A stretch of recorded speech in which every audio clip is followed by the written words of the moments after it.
I call to order this regular meeting of the Page County School Board. Mr. Gubler. Yes. Mr. Painter. Yes. Dr. Painter. Yes. Ms. Sullivan Smith. Yes. Ms. Gordon. Yes. Ms. Allen. Please pause for a minute of silence as we prepare for the meeting tonight.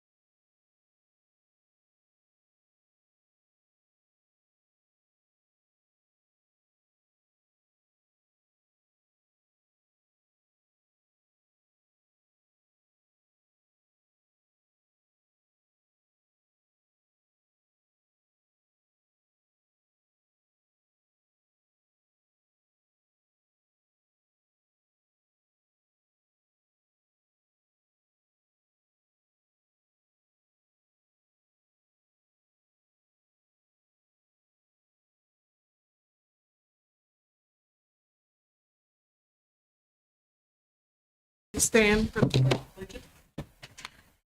I pledge allegiance to the flag of the United States of America and to the republic for which it stands, one nation, under God, indivisible, with liberty and justice for all. Dr. Fox, do you have any agenda changes or additions? I do not. Thank you. Can I have a motion to approve the agenda? Make a motion, we approve the agenda as presented. The motion by Mrs. Sullivan Swoop and a second by Mr. Gubler to approve the agenda as presented. Mr. Painter. Yes. Dr. Painter. Yes. Mr. Gubler. Yes. Ms. Sullivan Smith. Yes. Yes. Madam Chairman, I'd like to certify personnel matters discussed in closed meeting this evening, section 2.2-3711A1 and 2.2-3711A2. Second. The motion by Mrs. Sullivan Swoop and a second by Dr. Painter to certify personnel matters discussed in closed session. Mr. Painter. Yes. Dr. Painter. Yes. Mr. Gubler. Yes. Ms. Sullivan Smith. Yes. Yes. Recognition of student school board members. Fox? Yeah. So this evening, we want to just take a moment. We've been very fortunate this year to have 3 wonderful students join us for our inaugural student representative on the school board. And we want to recognize 2 of our seniors tonight because this will most likely be their last meeting unless they want to come back and have more fun in the summer. But I suspect not. But we just want to take a moment and thank you all, one, for just being wonderful representatives of your students, and I would say just in wonderful representatives of being good humans and great people. I think all of us would agree that we are better people for having to get to know you in this capacity.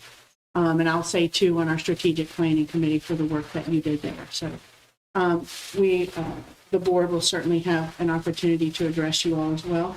But we just have a small token for you. And Marta, if you would come up first, please. So Marta Milam, a senior at Page County High School.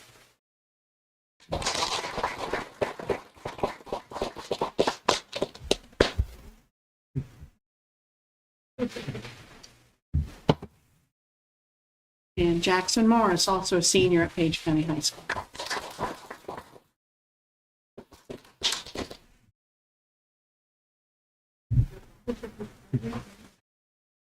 In Jackson, we didn't wrap the present so you can look at it.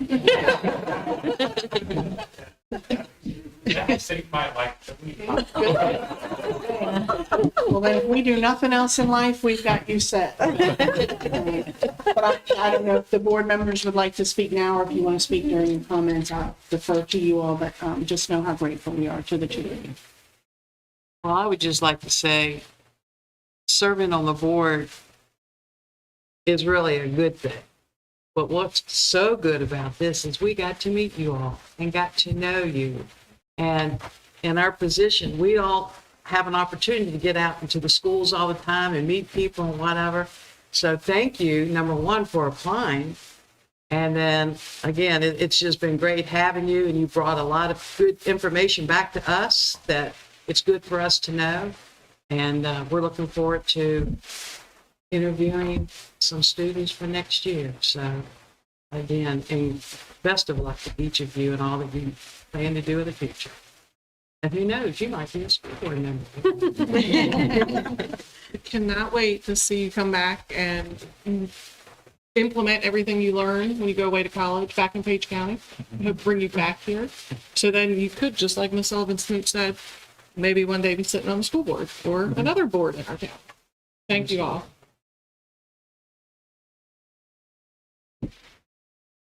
Citizen comment? Yeah.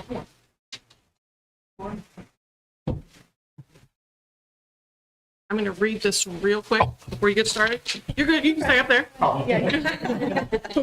The Page County School Board welcomes citizen comment during regular meetings. School board members do not respond to public comment during a meeting. All comments should address a matter related to Page County Public Schools. The school board will not hear public comment that involves an individual student-related matter, the disclosure of which would violate applicable confidentiality requirements.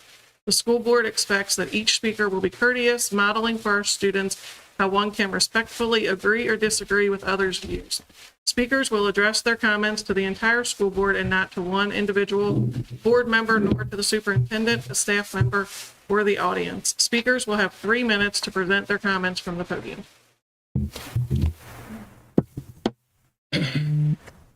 So please don't state the student's name. Absolutely.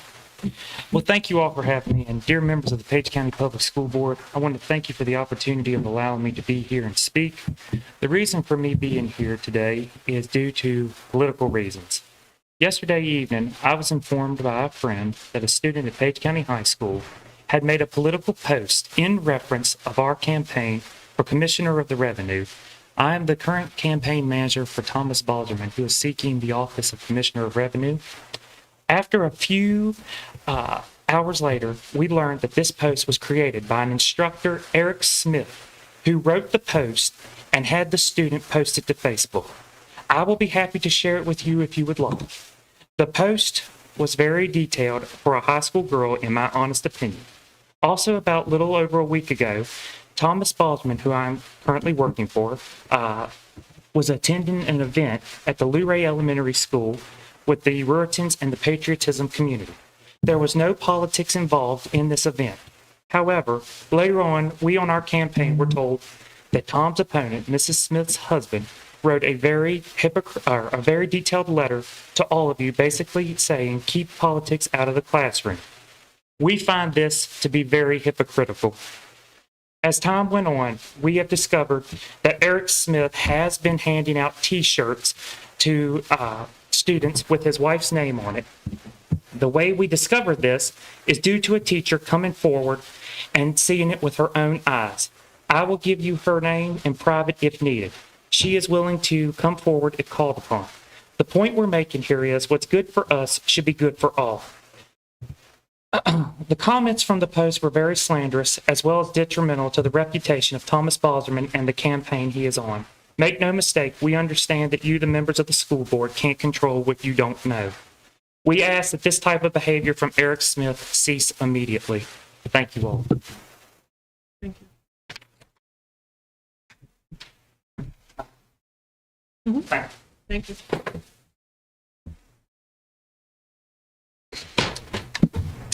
The April 2023 minutes are posted for review and information. Ms. Sechrist, monthly financials.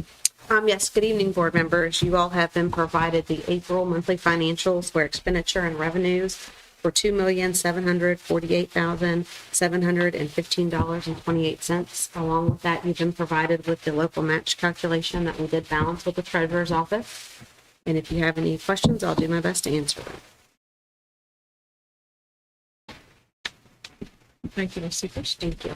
Dr. Johnson, Baycorp self-insurance proposal. Yes, thank you. Good evening, members of the school board. Each year, we are called to renew our self-insurance plan. And just as we insure personal vehicles and homes ourselves, we do the same for our school system with our property and our vehicles. And so we like to provide just a brief summary of what that entails, along with the financial ramifications for the 23-24 school year. But the bulleted points that you can see outline the coverage that we receive through VACOR each year. We do receive workers' compensation coverage for any workplace injuries. This did actually slightly decrease per person, but it's calculated based upon wage. And every time wages go up, the percentage goes up. So while the rate went down, the rate went up, if that makes sense. I know that's strange to say, but we also carry school risk management, school security management, and this covers, heaven forbid there ever be an active shooter event, but this would cover everything from building repairs to counseling to legal representation, any and all that would be involved with that. Also, educators are afforded a educator legal liability up to $1 million. So again, if an educator is faced with a suit that's school-based, workplace-based, VACOR steps in for that situation. Our students are subject to coverage when they're in the building. If a student gets hurt in a school activity, PE, those kinds of things, we have student accident coverage. Also, our student athletes at the high school level are covered during season. Virginia High School League covers them. What we learned last year was they were not covered out of season. Neither were our middle school student athletes at any point, even when they were representing their school. And so last year we actually added this catastrophic coverage. It now provides coverage for all middle school student athletes throughout the year, as well as our high school athletes out of season. So you think about our teams that use the weight rooms in the summertime, or our basketball activities, or, it seems to go year round now per VHSL rule, but they're not actually covered by the VHSL other than in the limits of the season. So this is very beneficial for our student athletes. We increased last year as well our cyber risk coverage, and we feel really good. Mr. Samples was involved last year when we did that. We felt like the number of Chromebooks connected to our network, the Promethean panels that we added, we needed more coverage, so we increased that to $2 million. Property valuation, that's every building, every shed, scoreboard, fence. We have a detailed list of everything that we own, and they go through it and they assign value, and they look at our personal property values and then offer coverage for that. The same is true for our 101 vehicles with the automotive coverage that we have there. We are covered for criminal activity on our properties as well. Environmental liability, should there ever be a spill that would get into our water treatment plants, for example, we would have coverage from the environmental side as well as the property side if we needed repair. And then that final bullet there, the property replacement coverage. It's interesting, Ms. Sechrist, myself, and the finance team met with VACOR, and they were explaining to us that we have gone up a little bit, and I'll explain that bottom number. We've gone up 5%, but when you think about property values and construction costs, they actually are trying to slow down the increases and not giving divisions a 25%, I believe was the number they said, that construction has gone up. So property values are all going up. But our actual total increase for next year is a 5% increase, or $12,844. And of note, there's one thing that VACOR has done the last 3 years, and that is they provided school systems with a COVID credit. You might remember last year, it was about $10,000 that we received off of our bill. That was because during COVID, we weren't really using our insurance. We didn't have kids in the building. We didn't have wear and tear on the building. And so they realized that divisions had spent their money on their plans, but really weren't using them, so they gave some of that back. This year, we again get a third COVID credit, and it's reducing every year now. And so this year, actually, we got $7,185 off of our bill as part of a COVID credit, which left with that $12,844 as as the increase. So this is what we'll be looking at to maintain our insurance coverage for 23, 24. Yeah, the inflation rate is thrown around by politicians. And it's usually around 7 or 8 or something. That's not even close to what's really going on. And looking at that kind of thing is very, very important. So I appreciate that. Yeah. Yep. As a person who had a fire this year, it's trying to recoup stuff. It's difficult. We had the conversation, heaven forbid we ever had a serious damage to one of our buildings. When you think about replacement and construction, it just is scary right now. So they assure us that we have a good coverage plan. So we feel good about it. So getting back to that, so the environmental liability. So that's water and sewer. If you would have a destruction of a building, we have a lot of probably asbestos and different things. Is that considered in the insurance? I'm sure it is. How does I that used work? that water and sewer. Those were my words as an example. Okay. Yeah, he was actually, Lee Brannon is the name of the rep that we use, and he's a retired superintendent himself.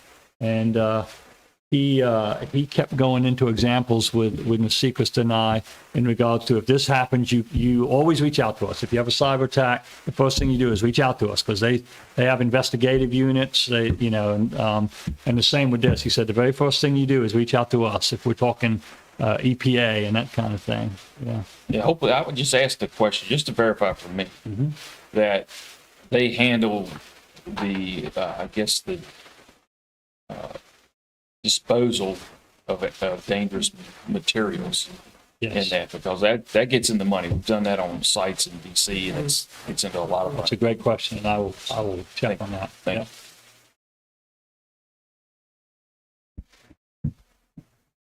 Thank you, Doc. Yes, absolutely. Human Resources and Business Operations update?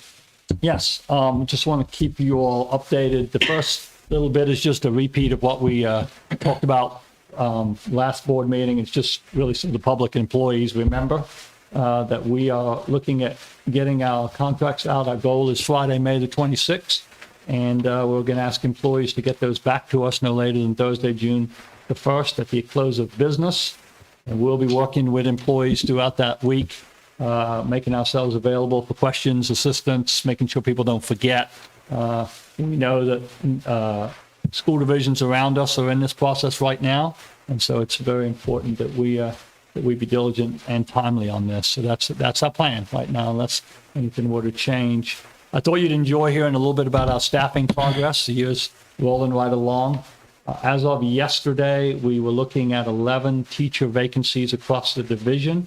And of those 11, we have the interview process well underway for 5 with candidates that have done well. So we're really hoping that we today might be looking at about 5 or 6 vacancies in which we're really on the front end of the hiring process.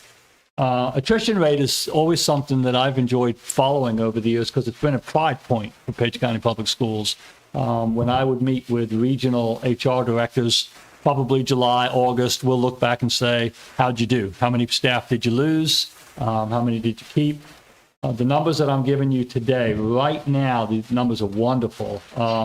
If we were to stop right now and start the next school year tomorrow, our attrition rate right now, we've only lost 8% of our teacher force and 7.6% of our admin force. So, there's a lot still to happen. Contracts are starting to fly. Other divisions will begin to look as well.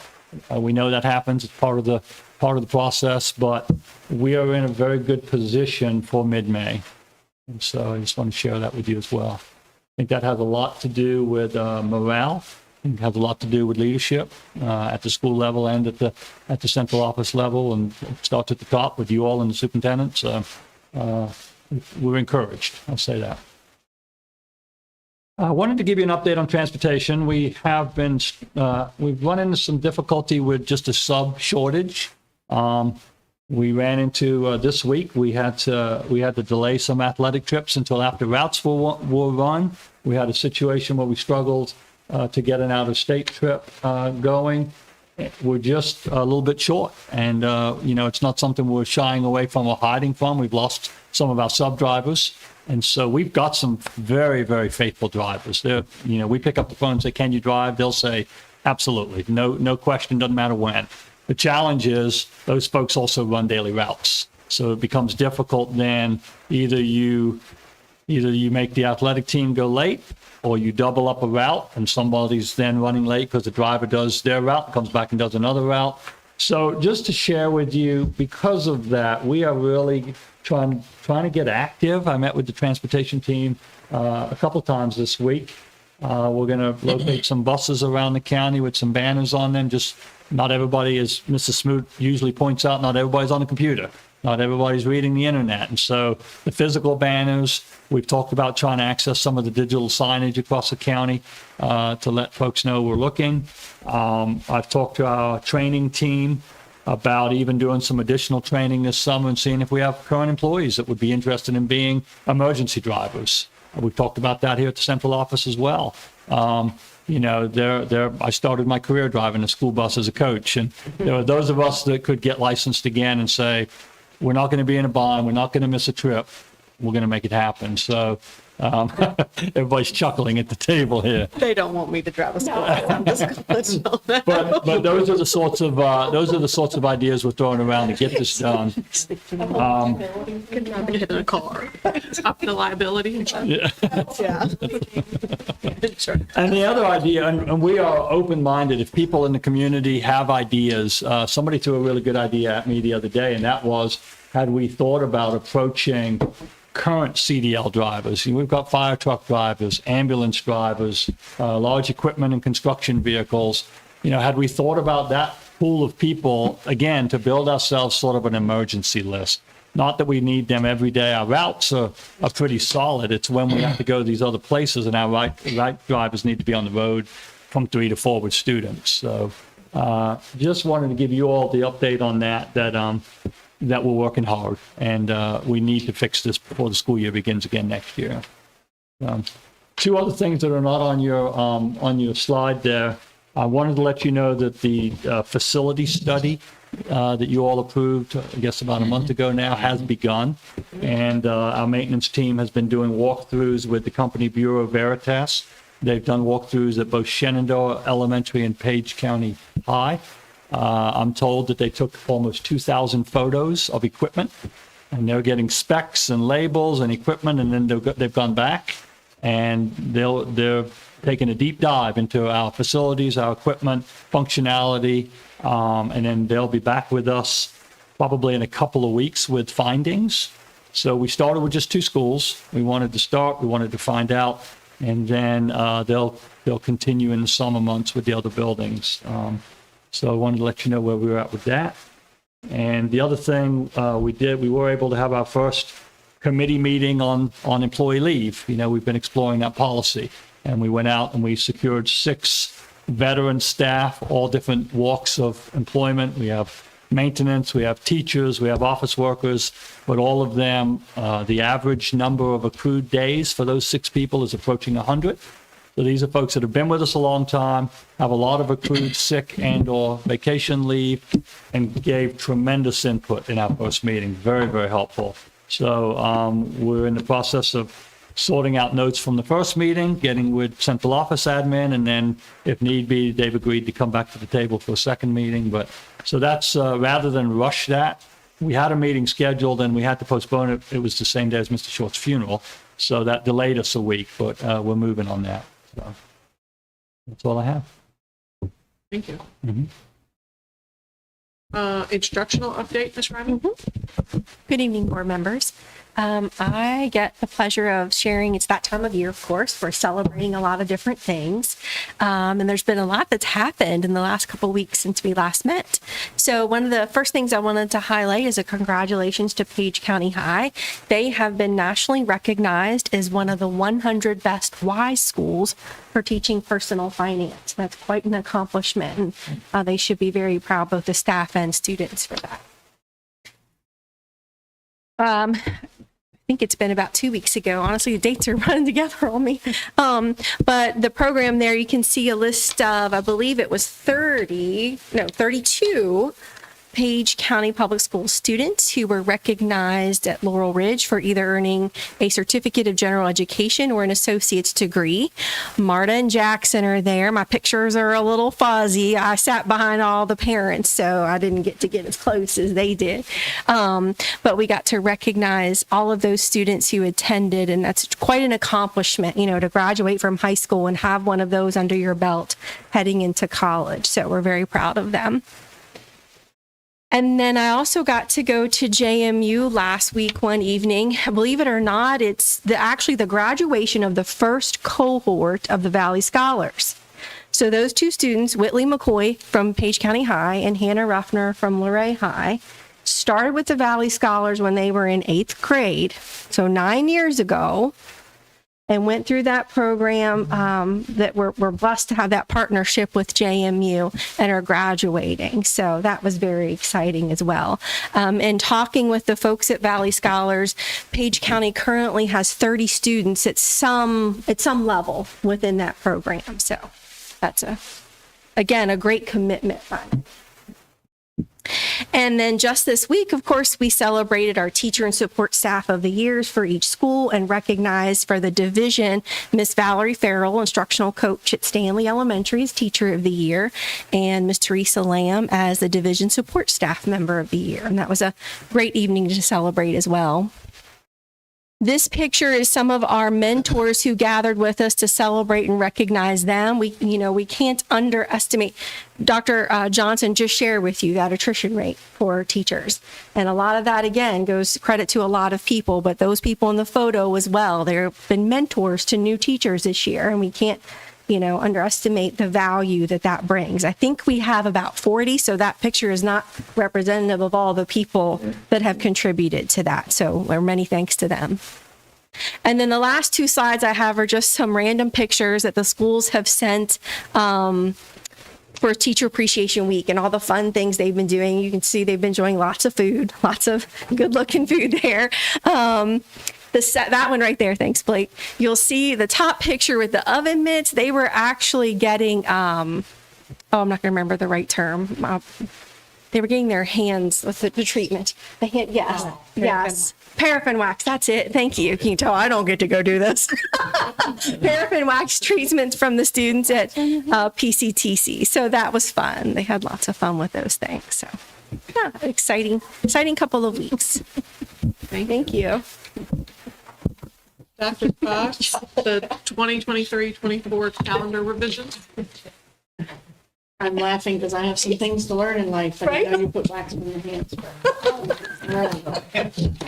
Expanding my learning in life.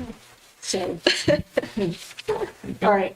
So thank you. Good evening, board. Tonight I'm bringing to you some calendar revisions. And I know one of the questions out there is why now? Why are we bringing these when we've already approved the calendar for next year? So bringing these recommended revisions back is certainly not a typical practice, but given some of the conversations that I've had with staff, and I think in an effort to try and provide staff with additional planning time, I think in the overall looking at how we can continue to improve morale and just in response to some of the growing mental health needs that we have of our teachers and our staff and our students, we're bringing back to you a couple of things that we think address some of those things specifically.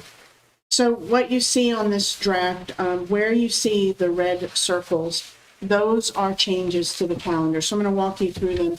What we have done here is we have added 6 2-hour delay start days, and that's in an effort to increase the planning time that we provide for teachers.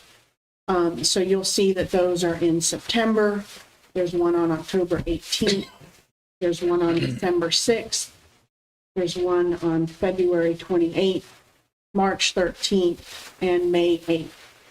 And that's just an effort when we talked about Wednesday half-day dismissal to give teachers that planning time.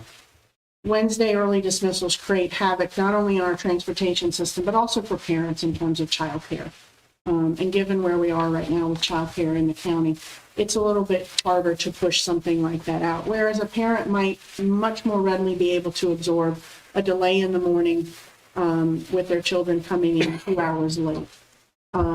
So we're proposing that with this revision, and that time would be given to staff. The expectation is that all staff would arrive on time and complete their duties, whether they're a teacher and that's planning, there might be an instructional aide where they're assigned different tasks from their supervisor. Kitchen staff would report on time because we would still be serving breakfast and lunch on those days. So that's a recommendation of 6 2-hour delay days. The other date changes are we would add a student and staff holiday to provide a 3-day weekend in October. You hit that initial rush at the beginning of the year, and then it's a really long time before you get to a staff holiday. Thanksgiving is the first staff holiday.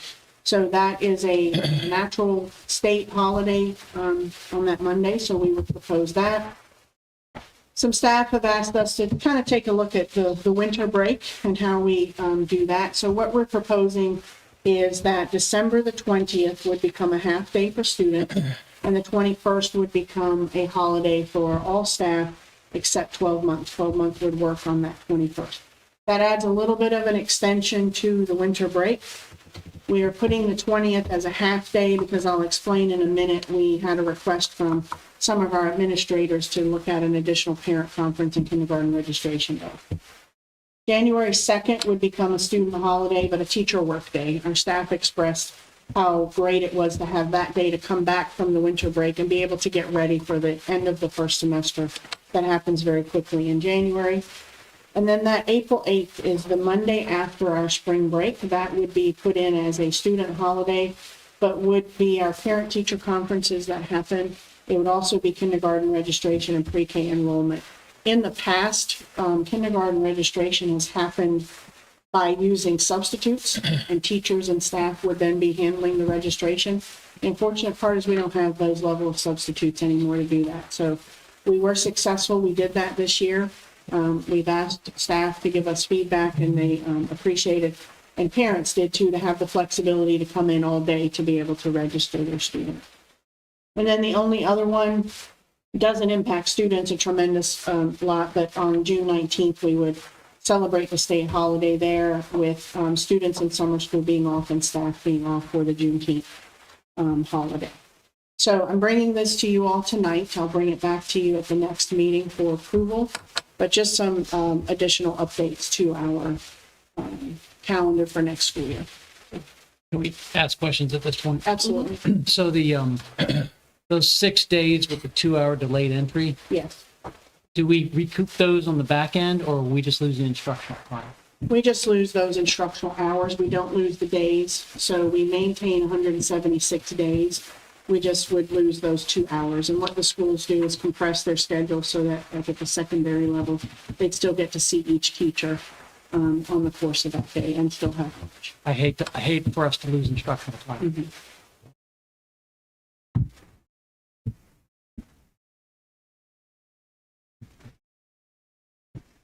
I'd rather see you do the 2-hour delays and knock out another whole.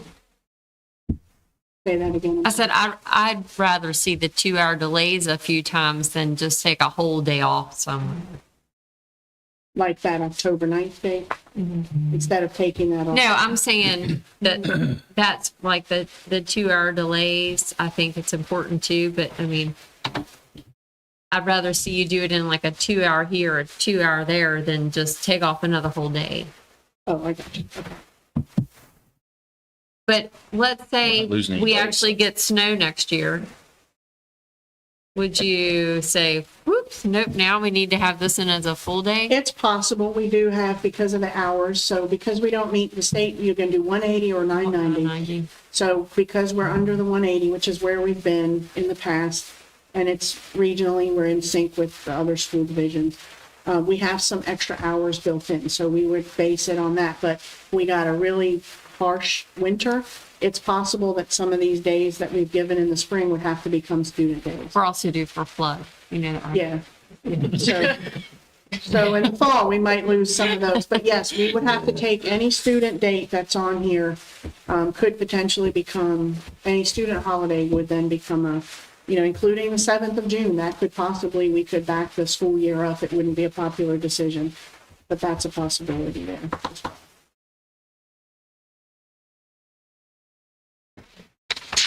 Okay. Thank Thank you. Thank you. Ms. Seacrest, approval of claims for payment. Yes, good evening again, board members. You have been provided with the claim certification where the operating fund is $154,983.37. CIP fund, $438,931.94.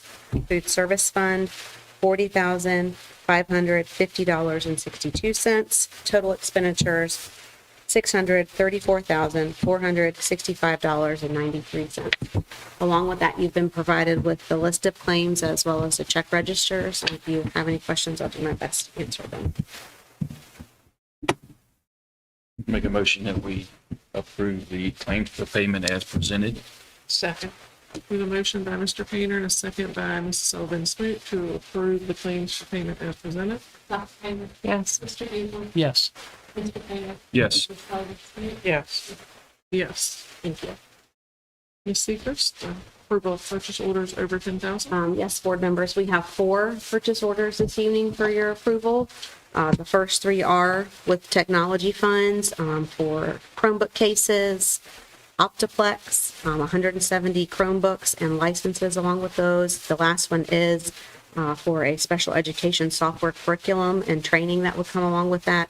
That would be using the 6B ARP COVID funds, grant money for special education. If you have any questions, myself and the team will do our best to answer those. Make a motion, we approve the purchase orders over 10,000. Second. A motion by Dr. Painter, a second by Mr. Grubler to approve the purchase orders over 10,000. Mr. Grubler. Yes. Mr. Painter. Yes. Dr. Painter. Yes. Ms. Sullivan. Yes. Ms. Ford. Yes. Thank you.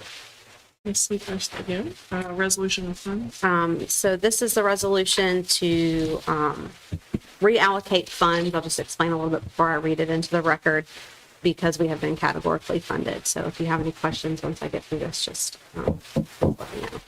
Resolution to the Page County Board of Supervisors for budget amendments to reallocate fiscal 2023 funds. Whereas the Board of Supervisors approved on July 18, 2022 with Resolution 2022-07, the categorical funding of the school budget for fiscal year 2022-2023. Whereas the Page County School Board will exceed the approved 2022-2023 fiscal year budget in the category of transportation due to additional expenditures for increased costs of parts in a federally funded school bus purchase. Whereas the Page County School Board will exceed the approved 2022-2023 fiscal year budget in the category of operation and maintenance due to additional expenditures for facility and equipment repairs. Whereas the Page County School Board will exceed the approved 2022-2023 fiscal year budget in Fund 2 capital improvement projects due to additional expenditures for high school softball field lights. Now, therefore, be it resolved that the Page County School Board does hereby request that the Page County Board of Supervisors reallocate monies with no increase or decrease of local appropriation involved in the amount of $179,800 from instruction to transportation, $238,319 from instruction to operations and maintenance, $36,180 from Instruction Fund 1 to Capital Improvement Projects Fund 2 for the fiscal year 2022-2023 budget. The two tables are the difference in Fund 1 operating and then the Fund 2 Capital Improvement Project tables. This is to certify that the foregoing resolution was authorized by the Page County School Board during its regular session on Thursday, May 11th, 2023. If you have any questions, I'll do my best to answer those. Is there any way we can get out of this stupid categorical funding? I mean, because nobody does this anymore. I think it would be a request that we can put forward when we finally get to the place where we have a budget for next year, that we request that they remove that as a stipulation. So Rockingham County doesn't do it? You don't get to sit at a I Rockingham don't County get to meeting sit at and meetings listen and to that? have to hear our CFO read this, that I'm sure they're not going back checking to see if you did it, so. Do you know how many schools in the state are in categorical? It's less than 10, right? Less than 5? do this? I'm not sure. That's something we could check on out. I'd be curious. It's not like we're getting lots of money. I make a motion, we approve the resolution of funds because we had to. Second. A motion by Dr. Painter and a second by Mr. Gubler to approve the resolution of funds. Mr. Painter. Yes. Dr. Painter. Yes. Mr. Bieber. Yes. Ms. Robinson. Yes. Ms. Moore. Yes. Thank you. Thank you. BPSA resolution, Mr. Sanders. Oh, I don't have it, but I can. I got it. Okay. I can do it. Okay. Sorry, I apologize. No problem. This is a resolution of the Page County School Board of Page County Public Schools declaring its intent to reimburse itself from the proceeds of one or more grants made by the Commonwealth of Virginia for certain expenditures made and/or to be made in connection with certain capital improvements, whereas Page County Public Schools, the division, is a political subdivision organized and existing in the law of the Commonwealth of Virginia, whereas the division has paid beginning no earlier than July 1st, 2023, and will pay on or after the date thereof certain expenditures, the expenditures in connection with capital projects, known as the project, as more fully described in Appendix A attached here too, and whereas Page County School Board of the division, the board has determined that the money previously advanced no more than 60 days prior to the date hereof, and to be advanced on or after the date hereof to pay for the expenditures are available only for a temporary period, and it's necessary to reimburse the division for the expenditures from the proceeds of one or more grants to be made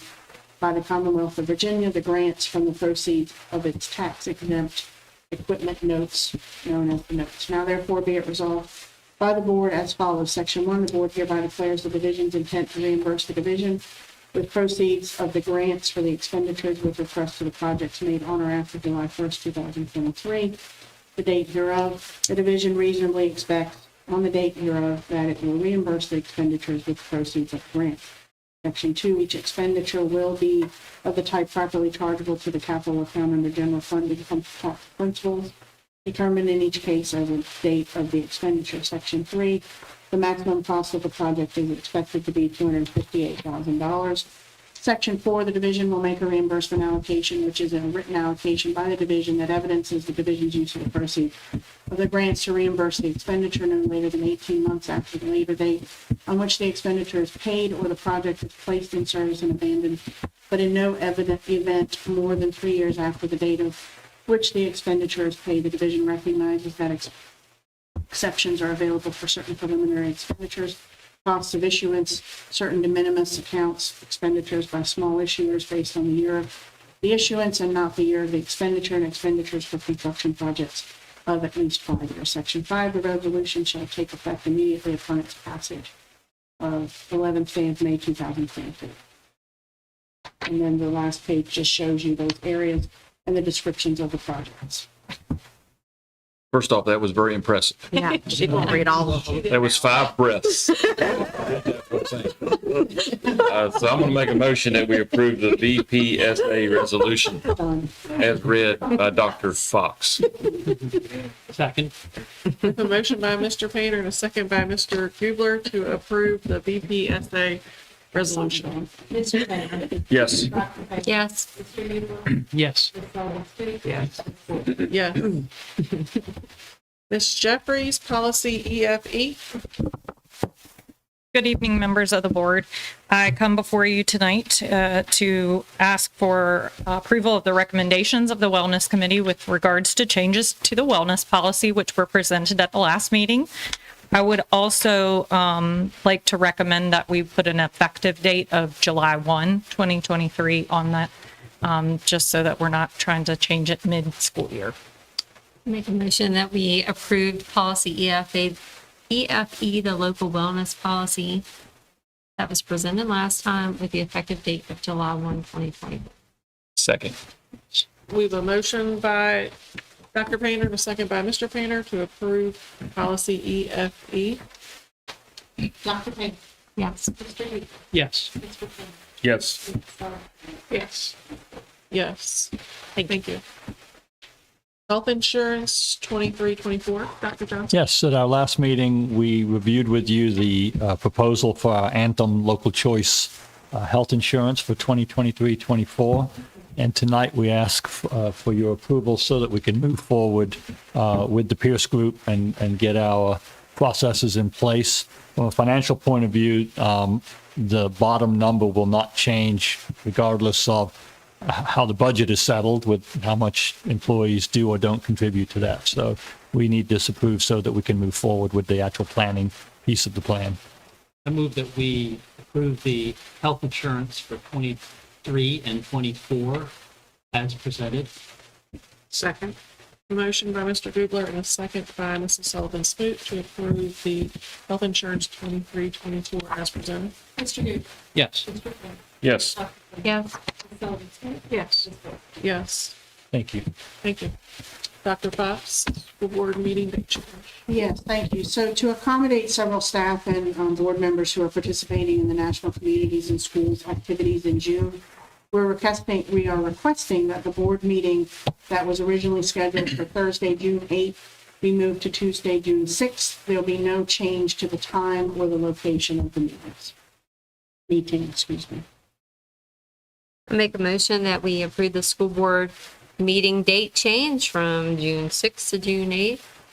Same time, same place. June 8th. June 8th to June 6th. I'll be here, promise. Second. A motion by Dr. Painter and a second by Mr. Gubler to approve the school board meeting date change from June 8th to June 6th. Mr. Payne. Yes. Dr. Payne. Yes. Mr. Goodwin. Yes. Mrs. Sullivan Smith. Yes. Mrs. Wood. Yes. Dr. Fox, authorization for signature in absence of the division superintendent. Yes, so each year, the Virginia Department of Education requires school divisions to approve and authorize specific staff members to sign documents, reports, requisitions, or other official correspondence in the absence of the division superintendent. Tonight, we're asking for your approval to authorize Dr. Paul Johnson, Mrs. Gabby Ryman, and Mrs. Patty Seacrest to serve in that capacity. So if approved, we will have the board chair and the clerk sign, and we will submit our information to the Department of Education. Move that we approve the authorization for signature in the absence of the division superintendent as presented. Second. Motion by Mr. Gubler and a second by Mr. Painter to approve the authorization for signature in the absence of the division superintendent as presented. Mr. Payne. Yes. Dr. Payne. Yes. Mr. Goodwin. Yes. Mrs. Sullivan Smith. Yes. Mrs. Wood. Yes. Personnel action A. Make a motion that we approve personnel action A as amended. Second. A motion by Dr. Painter and a second by Mrs. Sullivan Smoot to approve personnel action A as amended. Dr. Payne. Yes. Mr. Goodwin. Yes. Mr. Quinn. Yes. Mrs. Sullivan Smith. Yes. Mrs. Wood. Yes. Personnel action B. Make a motion that we approve personnel action B. Second. A motion by Dr. Painter and a second by Mr. Painter to approve personnel action B. Mr. Goodwin. Yes. Mr. Payne. Yes. Dr. Payne. Yes. Mrs. Sullivan Smith. Yes. Mrs. Wood. Yes. I make a motion that we approve personnel action C. Second. A motion by Mr. Gubler and a second by Mr. Painter to approve personnel action C. Mr. Payne. Yes. Dr. Payne. Abstain. Mr. Goodwin. Yes. Mrs. Sullivan Smith. Yes. Yes. Dr. Fox, approval of FY '24 budget. Yeah, so thank you. And I just want to take a moment, since I didn't have a superintendent's update. I just want to thank our staff and to Mrs. Ryman for publishing those pictures. We just want to say thank you to all of our teachers and our staff across the board, everyone in the division, regardless of their role. We want them to know how much we appreciate them and the work that they do each day. And a lot of that work goes unnoticed and unappreciated. And we just want to say thank you to them. And then also just a quick shout out to our Division Teacher of the Year and our Division Support Staff Member of the Year. We were proud this year to have our first Division Staff Member of the Year, Ms. Teresa Lamb, and then Valerie Farrell will go on to represent us, our school division in the region and the state Teacher of the Year competition. So congratulations to all of those staff members. It's a wonderful recognition from your peers. There's nothing more special than to be recognized by your peers. So we just say thank you and congratulations to all of them. And on Monday night, we look forward to celebrating our retirees as they move on to new things. So tonight, I'm going to share with you just a very quick version of our budget. We all know that this is going to change. Right now, the state budget process, the General Assembly has not yet passed a final budget. If you could go to the next slide for me, please. Once they do, it'll be forwarded to the governor, and the governor can then approve it, amend it, or deny it. That may take a little bit more time once it's moved from the General Assembly, from the House and the Senate. At this time, the only information that we have is that there is a large funding gap to overcome between those two houses, and that there's likely not going to come together until after the primaries, which are slated for June the 20th. So that's putting the budget really, really, really late, even later than it was last year. So because of this, we've been directed to use the FY 23-24 biennial budget that was adopted last year by the state. So that's the numbers you're going to see tonight. In terms of local funding, at this time, the Board of Supervisors has opted to level fund us, the school division, and that's based on the FY 23 approved budget numbers from June of 2023. So those are the numbers that you're going to see tonight. The reason for the level funding is to await for the adoption of the final state budget, and amendments can be made, but only after July 1. So we're going to talk about what impacts that has in just a moment. We put the asterisk there because while the term level funding is used, it actually, you're going to see a decrease of about $107,000 that's being shown from the appropriation that was done last June. And that is, for one, about $80,000 was taken out to directly pay the sheriff's office and the town of Stanley for school resource officers. Previously, that money was coming to us, and then we would make that payment, and that's just an extra step that doesn't need to be there, so you'll see that deduction. The other $27,000 is a state allocation that came after the FY 23 budget. So state money, not local money, but because we're using the allocations from the Board of Supervisors from June 2023, that $27,000 is not there. So the difference is then reflected in the total allocation that was appropriated in FY 23 and what's being published for FY 24. So you'll see last year the appropriation was $11 million, just over $11 million, and you'll see this year the number that we're going to use for this budget adoption, again, knowing that it's going to change, is, well, hopefully will change, the local appropriation, is just under $11 million. So any questions about why that difference is there? So level funded, but technically not level funded because of the removal of those two things. In terms of staff raises, because of this timeline, it is now impacting staff raises and staff contracts. So the FY 23-24 state budget was adopted last year, the biennial budget, with a 10% salary increase over the biennium. The state provides funding for the raise for all of the standards of quality positions, and then the locality has to fund the difference in that. So earlier this budget season, there was a proposal on the table at the state level to increase this raise from 10% to 12% over the biennium. And the school divisions were also told that any pay increases they gave last year over the 5%, we would not be credited towards that 12%. That's not on the table right now, but it hasn't been taken off the table. They've just told us right now we've been directed to use 5% in building budgets until the budget is settled. So it could be that the Senate and the House come to an agreement and there be an additional raise, but right now it's set at 5%. So the cost for us as a division of a 5% raise is about $1.4 million. The state share of that 5% for those SOQ positions is about $841,000. And the estimated local share of that is about $623,000. The current funding level from the Board of Supervisors does not include an appropriation for that 5% raise. So what does that mean? It means mostly the biggest impact that we're going to see over the next couple of weeks of that is with our contracts. So without the approval of the additional local funds, we cannot issue contracts with a 5% raise included. So contracts will be delivered electronically to staff beginning on May 26th, and they should be returned to our staff by June 1st. That comes through our talent ed system. PCPS has requested to the Board of Supervisors to be able to include this raise in those contracts that we issue to staff before the end of the school year. Unfortunately, that request was not approved. Let's As of say that a today. little louder for the people in the back. So you asked the Board of Supervisors, or let me take it. So does the Board of Supervisors know the state's requiring this 5%? Yes.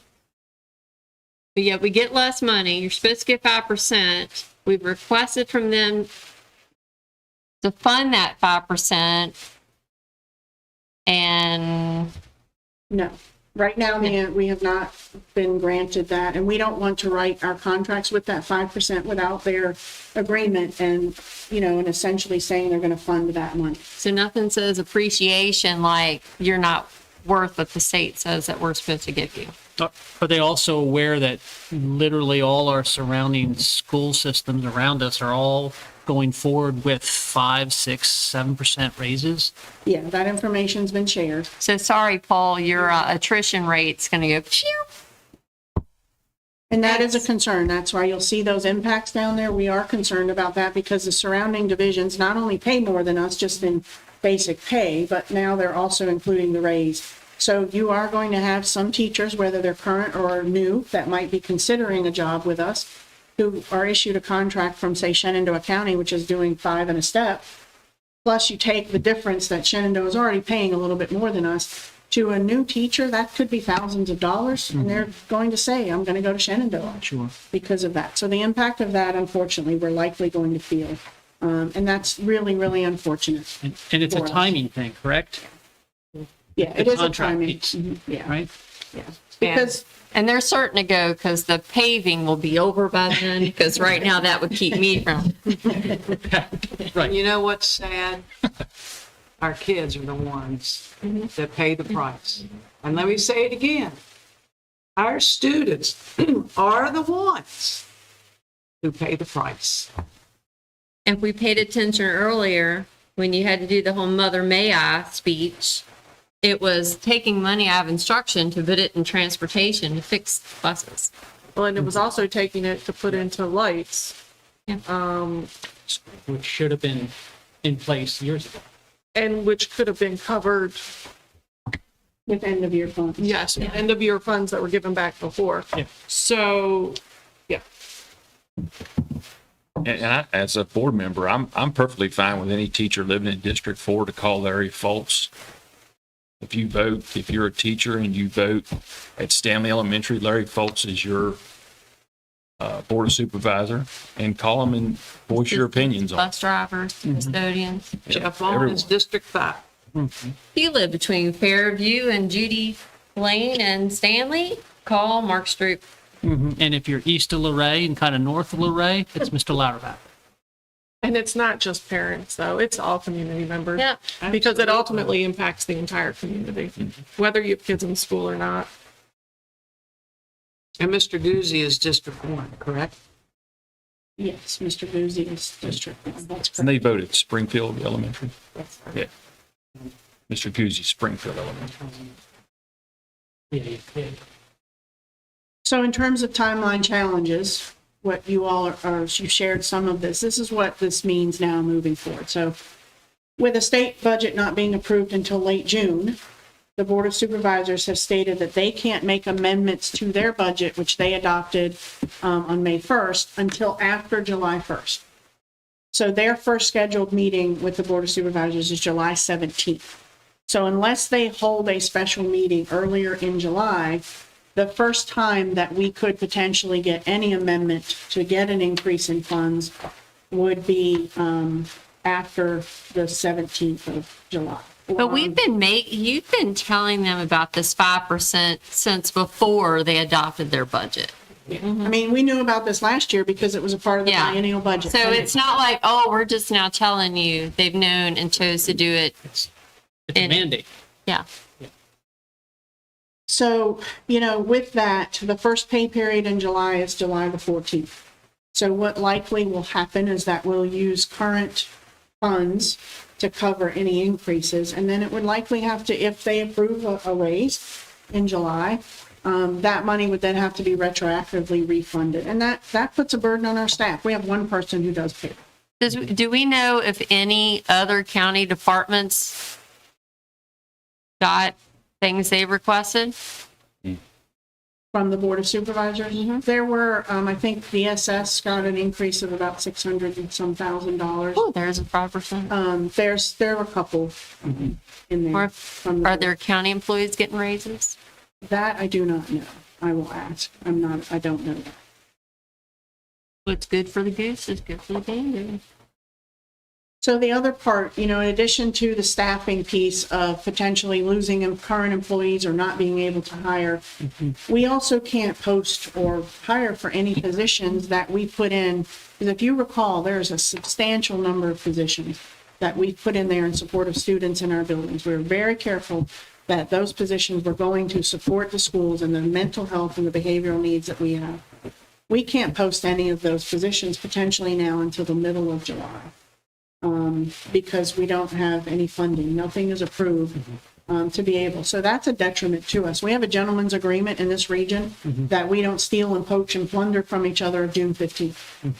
So even if we post a position that's potentially not a promotion for an employee in another division, they can't apply for our position, even if it's something they might want to do. So that's a detriment to some of these positions that are behaviorally related to us as a school division. And part of that burden is on the Board of Supervisors, part of that burden is on the state.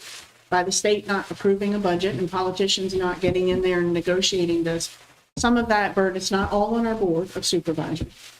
It falls on the state, and I think that's an important thing too, if you can reach out to your congressman. It is so important that these budgets get pushed out and done on time, because we're going to feel the impact. It would be great if we get those positions approved, be wonderful news, but then are we going to be able to fill them? And that's going to be heartbreaking. What you're saying is the other counties are going to be in a position to hire the early and good candidates, and we are going to be behind the eight ball. And I just want the public to know, Dr. Fox started information as planning for in May of 2022. And we know information didn't get out like it was supposed to the Board of Supervisors, but then she sent another directly to them. We have been on target from that time until current with getting them all the necessary information so they are aware of how things are working. They have not been blindsided in any way, shape, or form unless they just didn't look at the information that was sent to them. And to me, that's appalling that a government group who represents the whole county, and with all this information, and yet, the control factor there is just amazing. So, but again, I want the public to know they have clearly been informed beyond what was ever necessary before. And, here we are. And again, this is going to hurt our students. The perfect example up there, we can't hire an early childhood special education teacher and assistant that we need because of the numbers that we have. And we have a candidate who's been aware of our budget and knows that that position is coming, has reached out to us and said, hey, I'm interested, but we can't even post the position right now. We're looking for some ways internally that maybe we can do that, but I don't know if we're going to be able to post that position until mid-July. And that candidate's not Because you going to pay wait the for us. school board members too much. That's why. $113.52 every 2 weeks.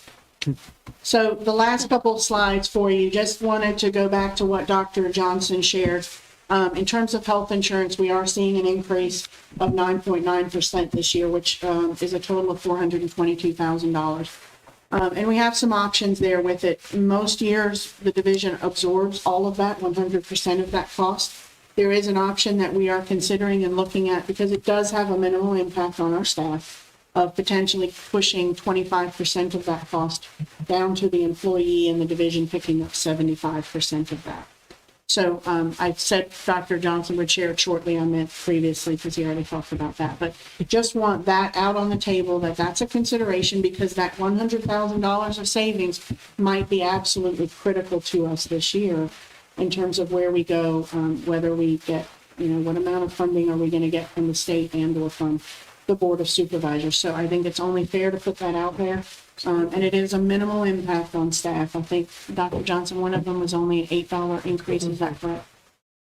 So we're trying to protect our staff in that regard as well, but the 100,000 might be how we get our early childhood education future. So I think it's fair to at least have that conversation. So what you're looking at in terms of numbers, and again, there should be a big old asterisk here because these are just based on FY23, June of FY23, because that's where the locality has appropriated funds. So you're looking there at, in Fund 1, all revenues across those would be about $42 million. Fund 2, just over $2 million. And just a reminder, that $1.8 million that you're seeing there, that's the allocation of the school construction money that was new last year. That is not showing any local funding for CIP from the locality. That's all either federal or state money. And then Fund 5 is your food service fund, and then your totals there. So you're looking right now at a budget of about $47 million. So Jackson, this would be where you go.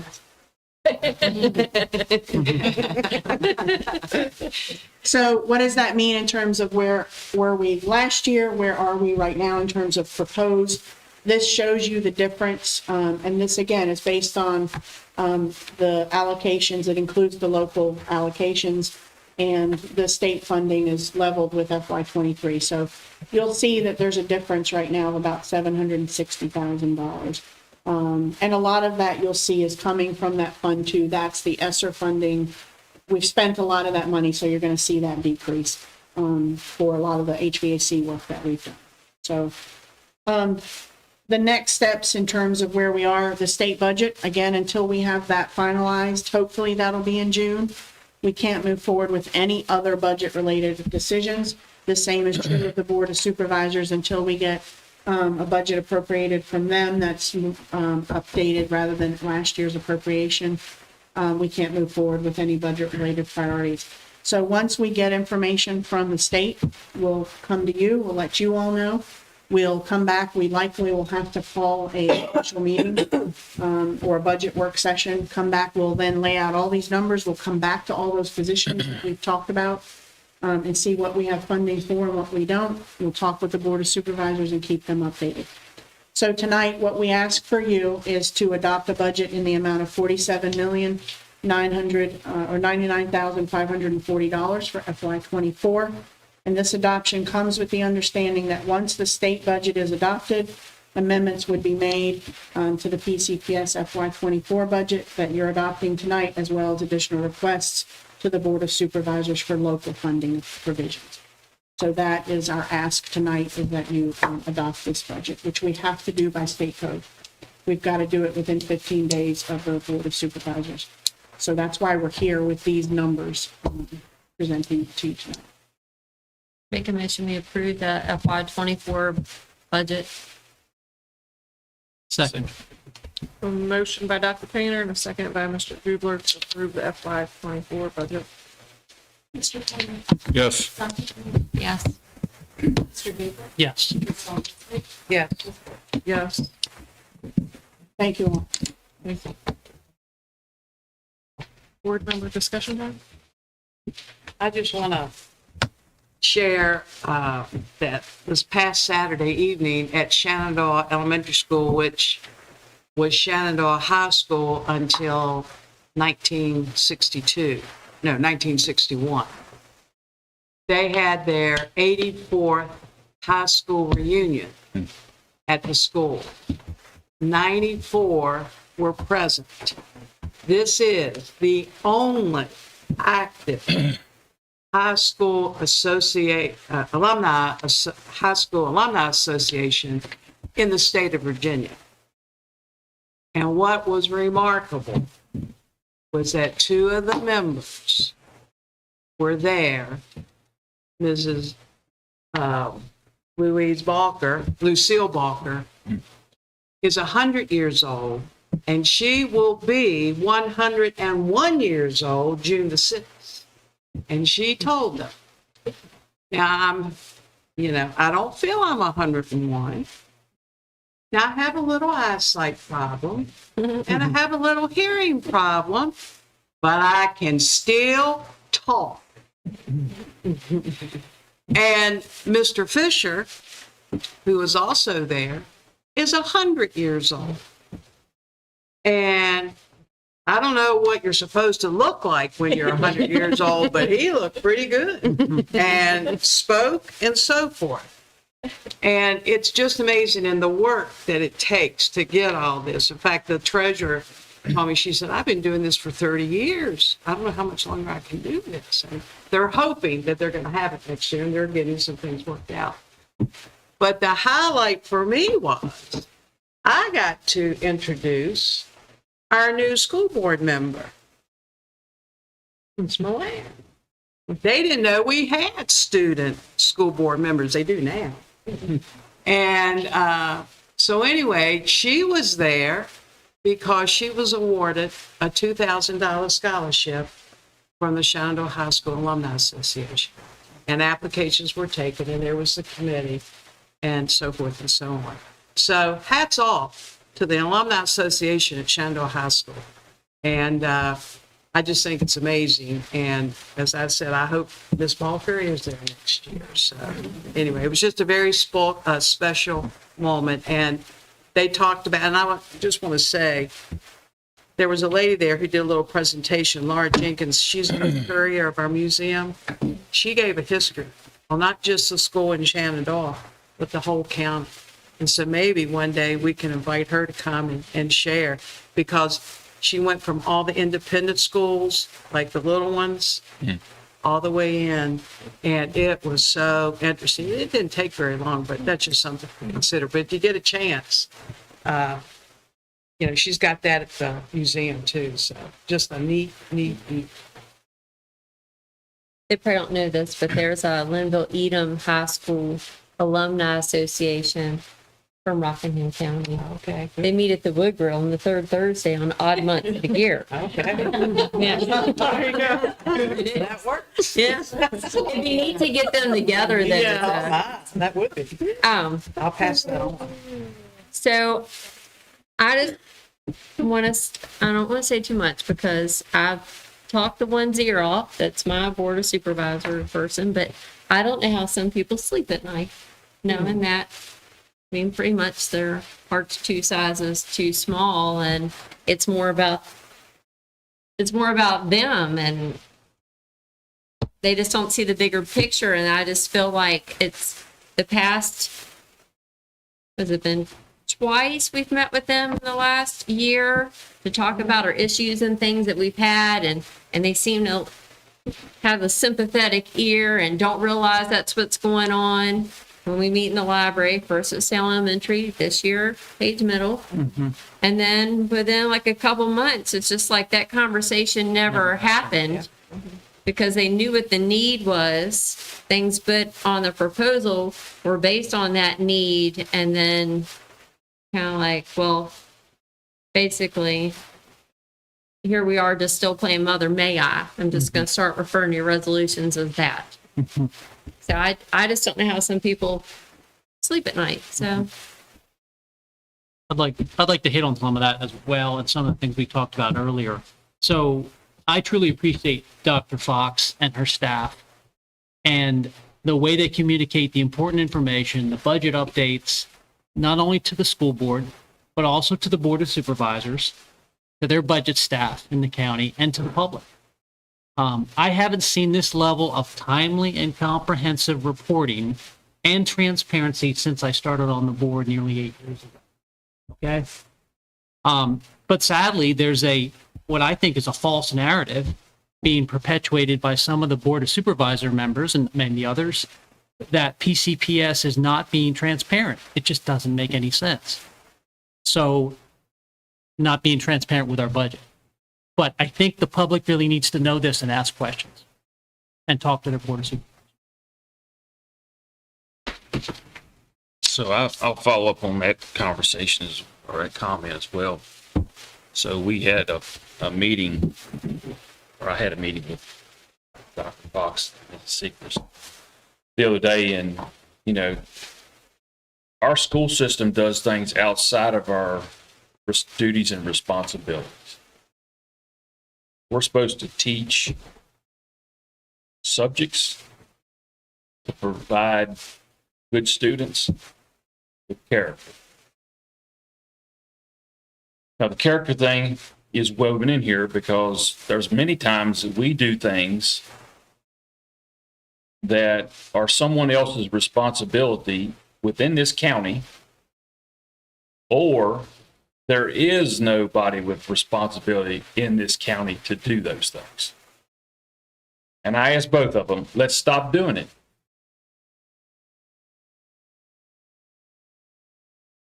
Let's stop doing this other stuff.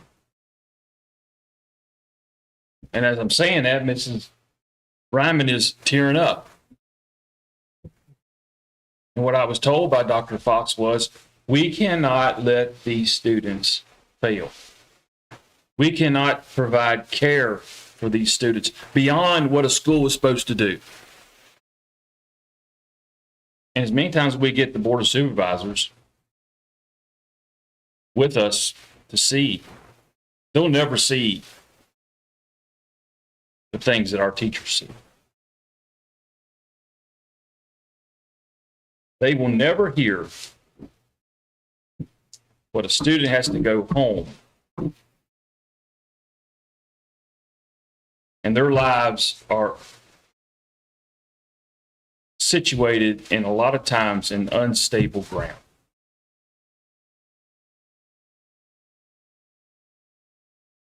And I'll include us in that. We don't even see it.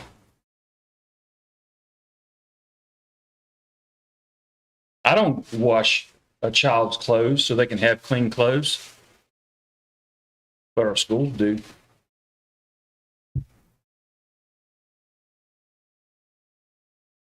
I don't ride that bus to see a child who is probably living, some I know, in a tent with an extension cord running out of a trailer into the tent. That bus driver does. And I don't understand this county. I really don't. I don't understand why we can't get more money from outside the state. For goodness sake, the Speaker of the House is our delegate. And I don't understand how we can not have social services be engaged and our teachers and our principals and our bus drivers all have to fill in the gaps. And I personally don't know what they do. It's a shame. It really is. That I have to ask her not to do something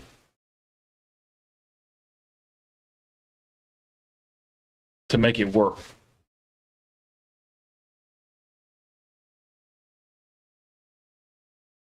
So that's all I'm going to say about that subject. This week, I've been sent a lot of things from social media. And we've got one in front of us today. And I appreciate people sending me stuff because I need to know, right? And Dr. Fox, I have to forward it to you, right? So you can look into it, know what's going on. We live in a time, I think, there's an unraveling going on. And social media is used way too much to use an opinion, to degrade, to be dishonest. I tell my kids that I talk to, if you're not an eyewitness, you're a false witness. And you should really go find that eyewitness so you know what the truth is before you put it on social media. And this week I saw a man degraded. It's not right.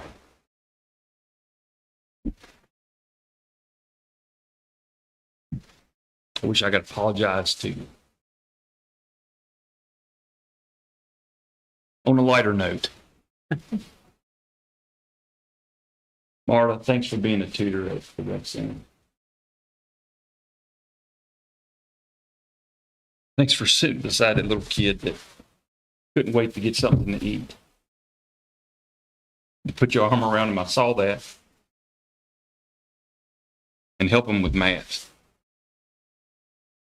Thank you. Jackson, thanks for helping me as I was transitioning off the rec board. Helped me put data together so we could put it to the next board. And then now that ministry is going great guns, more kids, more positive things. Those are the kind of things that we need to be doing, folks. Y'all get out of school. Take care of that person that doesn't have it as well as you did. Maybe struggling. Thanks for sharing with us. Surveys, metrics, I hope you learned something from that. And thanks for sharing with us where you went to school. Come up with a track meet. Appreciate that. This past year, I think we focused on discipline data and discipline processes with our students. And I don't know, Dr. Fox, when we're going to reevaluate all that and look at some numbers. I love to see some numbers. Talked to a teacher today, and he's talking about, I don't know if I'm going to get the test scores that I want. And I said, well, why is that? He says, well, basically, I'm going to just tell you, Mr. Painter, if a kid misses 10 days of school, it's going to be hard for them to make up the time to capture everything. He says, I have students who have missed 40, 50, and 60 days.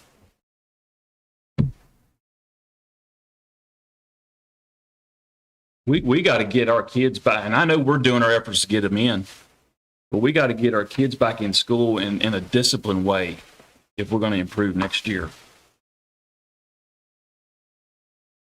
I feel heavy tonight. I don't know why. But thank you, Dr. Fox, and thank you. Appreciate it. You said it was going to be a lighter note here. I tried. I tried. I don't know if anybody should follow that. That was heavy. That's good. I bet it was good. It was good. I mean, I do just want to thank, it is Teacher and Staff Appreciation. I would like to thank all of our staff. Mr. Painter named everything he said. Our staff does that and more. We were at the Teacher of the Year dinner, and Dr. Fox likes to make me say something. And as I was thinking about it, I actually thought about my own kids in school, and they didn't get there just from my husband and myself. They got there from the community, from everybody here, from so many of the teachers I saw in that room, just some I saw the years before. Some of them, their kindergarten teachers still follow up with them. I mean, that's like, that to me is unreal. So I, as a mother and sitting here today and as a community member, just thank all of you, because it takes, I said in there, it takes a saint, and it does. It takes people that care and that love, and that's what we have. So thank you.